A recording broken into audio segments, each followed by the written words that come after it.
Assalamualaikum warahmatullahi wabarakatuh. Peserta didik kelas 8. Kali ini kita akan mempelajari tentang pertengkaran. Nah, apa itu pertengkaran? Seperti apa bentuk pertengkaran? Bagaimana ketika orang sedang bertengkar? Nah, kita akan saksikan tayangan berikut ini. Paling ora asal karo wong sing senengane umuk karo senengane fitnah. Apa? Umuk? Kok iso jenengan ngomong ke aku umuk? Enak wae. Lah ya jenengan kok itu. Ya jenengan wis tau ngerti dhewe po. Lah dia iya yo ora apik. Ora iso ngono kuwi fitnah piye wong akeh seksine ora wong. Lah ya jenengan akeh ora yang dia iki memang koyo ngono kuwi. Iya ora. Agene ora. Nek ora ki berarti jenenge koyo ngono ki fitnah gawe-gawe cerita koyo ngono ki ora bener. Ya ora. Lah ya ora wong aku gak iya lho boleh jote jenengan kuwi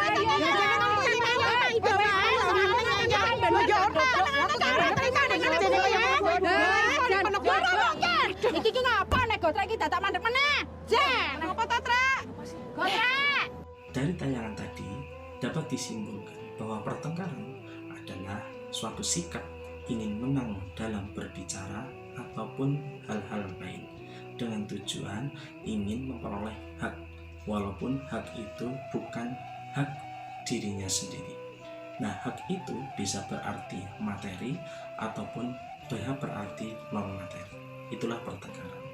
Dijelaskan dalam hadis riwayat Bukhari yang berbunyi ab'adur rijal ilallahi ladul khosim, yang artinya sesungguhnya orang yang paling dibenci Allah adalah orang yang bermusuhan dan suka bertengkar. Nah, kenapa seseorang itu bisa bertengkar? Beberapa penyebabnya, diantaranya yang pertama bahwa kebanyakan orang itu lebih memilih berbuat benar daripada berbuat salah. Nah, sebagai contoh, misalkan kita keluar rumah kemudian nabrak orang lain. Ketika kita berbuat benar, maka yang terjadi adalah pertengkaran. Contohnya misalkan kita menyalahkan orang yang kita tabrak. Oh, kamu kalau berjalan itu yang benar.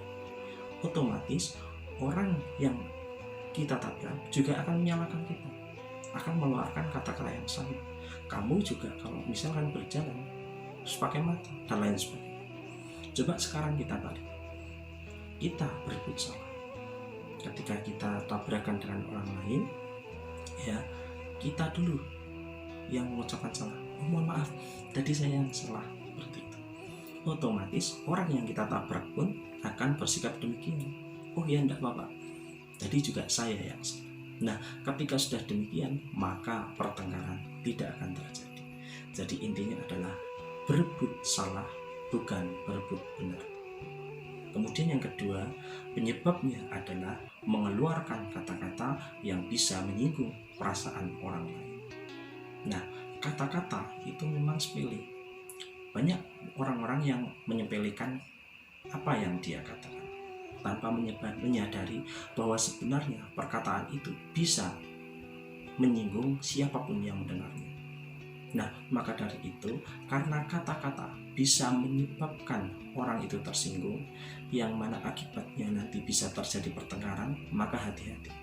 Ketika kita mau mengucapkan kata-kata, dipikir dulu, apakah kata-kata ini bisa menyinggung orang lain atau tidak? Apakah kata-kata ini bermanfaat ataupun merugikan orang lain? Jadi dipikir dulu. Ya, jangan sampai setiap perkataan yang kita keluarkan itu bisa menyinggung siapapun yang mendengarnya. Otomatis orang yang mendengarnya itu akan menyerang kita. Kita juga akan menyerang balik. Terjadilah pertengkaran. Itulah kata-kata bisa menyebabkan pertengkaran. Kemudian yang ketiga adalah sikap seseorang. Hati-hati dengan sikap kita. Bisa jadi menurut kita sikap kita sudah baik, tetapi belum tentu baik di hadapan orang lain. Bisa jadi kita sudah tersenyum manis, sudah baik terhadap orang lain, belum tentu orang lain menerimanya dengan baik juga. Maka dari itu, karena sikap itu bisa mengundang pertengkaran, hati-hati dalam bersikap. Difikirkan dulu sebelum bersikap. Ya, baik sikap wajah kita, gerak-gerik tubuh kita, sikap tangan kita, semua anggota tubuh kita dalam bersikap harus difikirkan dulu bagaimana caranya supaya sikap kita itu tidak menyinggung perasaan orang-orang yang ada di hadapan kita. Cara berjalan kita, cara tersenyum kita, senyum pun itu banyak orang-orang yang mengartikan oh itu senyum ikhlas atau senyum tidak ikhlas. Jadi seperti itu.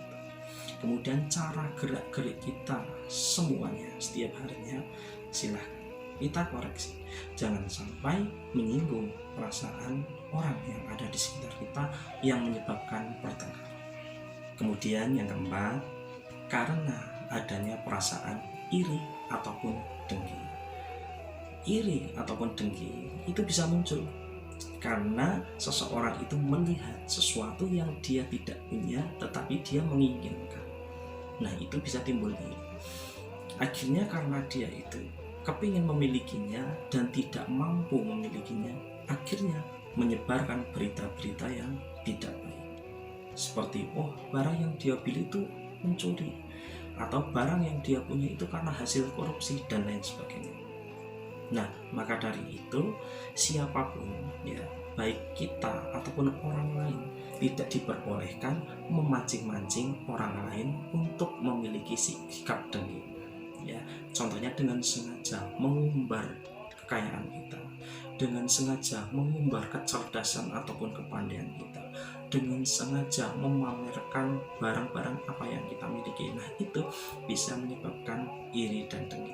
Ketika orang itu sudah iri kepada kita ataupun sebaliknya, maka yang terjadi nanti akan mengeluarkan kata-kata ataupun pernyataan yang tidak diinginkan.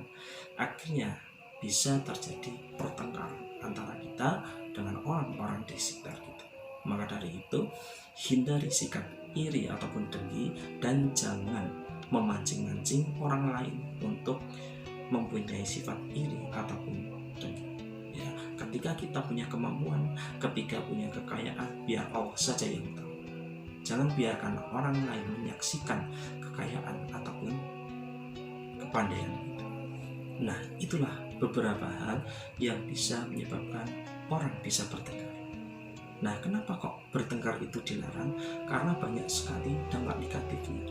Yang pertama adalah menyebabkan renggangnya hubungan antara orang yang satu dengan orang yang lain.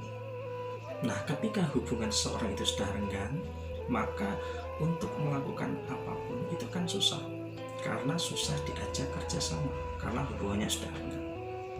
Nah, maka dari itu jaga persaudaraan kita dan orang-orang di sekitar kita supaya tidak terjadi pertengkaran. Kemudian yang kedua, dampak negatifnya adalah menghilangkan rezeki. Jelas, ketika kita bertengkar dengan orang lain, otomatis tidak terjadi saling membantu antara kita dan orang lain. Ketika kita rezekinya sedang berkurang, maka orang lain tidak akan membantu kita memenuhi rezeki kita. Itulah rezeki kita menjadi hilang. Padahal itu sebenarnya Allah sudah menitipkan rezeki kepada kita, tetapi melalui orang yang bertengkar dengan kita. Nah, karena orang yang bertengkar dengan kita itu tidak mau berhubungan dengan kita, maka rezekinya sudah tidak jadi sampai ke tempat kita. Kemudian yang ketiga, dampak negatifnya adalah jelas mendapatkan dosa dari Allah yang nantinya akan dipertanggungjawabkan di akhir. Kemudian yang keempat, hati menjadi gelisah. Kenapa menjadi gelisah? Ya jelas, karena ketika kita bertengkar berarti kita mempunyai musuh. Orang yang mempunyai musuh itu kemanapun atau dimanapun berada tidak akan tenang. Ya, karena misalkan kita berada di satu tempat dengan musuh kita akan selalu merasa dongkol, selalu merasa jengkel dan ingin balas dendam terhadap musuh kita. Begitu juga sebaliknya. Nah, maka dari itu dimanapun kita berada, kalau misalkan punya musuh akibat kita bertengkar, tidak akan pernah tenang hidup kita.